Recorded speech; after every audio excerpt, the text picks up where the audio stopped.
First up, we get shipshape and airborne. When a group of Auckland aviators got together to buy a flying boat from Africa, they brought together a touch of romance and adventure into the Kiwi flying scene, a mode of transport that for some is timeless.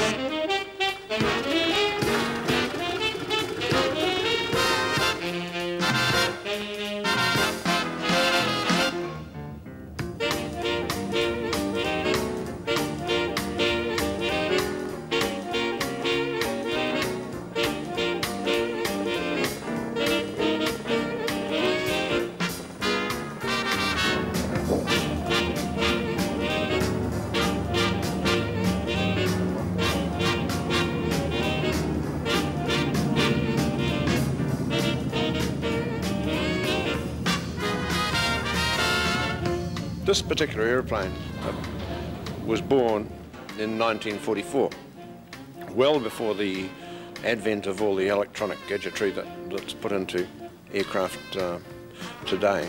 The attraction is in just flying something that is that old. I mean, it's 51 years old, and well, actually, it's not all that old. It's been replaced. Bits have been replaced here and there and everywhere, and it's actually in very, very good nick. So, although it has an age, it is not an old machine. The structure has an unlimited life now with its certificate of airworthiness, not like modern aircraft that have a particular restriction on a number of hours and then they die. This one can just go on and on and on, provided we keep replacing the pieces that wear out. It has an unlimited life.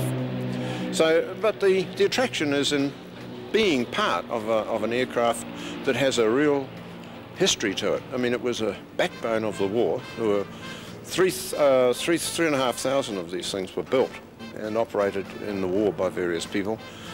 There are a lot of people in New Zealand now that have owe their lives to it, being plucked out of the sea. There are a lot of people in New Zealand who flew them and operated them and fixed them. You know, it's part of their life, and that's history. And if you're part of history, that's an incentive in its own right. Owning, I should say, an aircraft such as the Catalina requires a lot of input. It requires a lot of interest from the people who are in the club, and it requires finance to keep it going.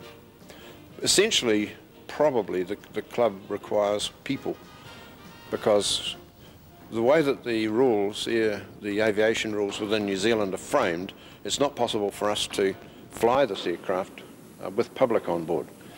Now, what we really want to do is to broaden the base, the members of our club, say up to 500, so that all those people can fly in the aircraft and take part in it.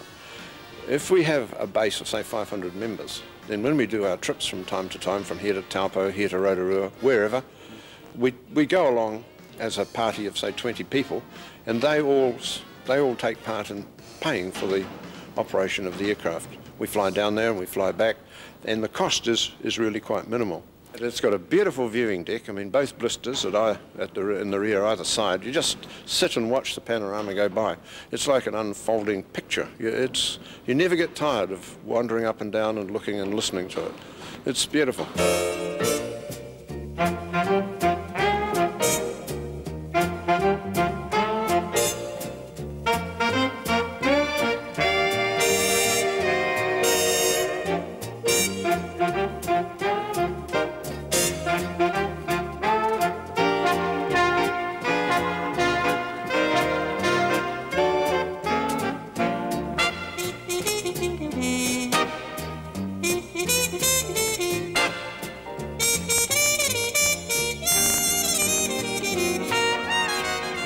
Support-wise, people-wise, we've had a lot of support. What we're looking for are a lot of people who would like to take part and become part of this particular club associated with the Catalina, and we're looking for upwards of another 300 to 400 people.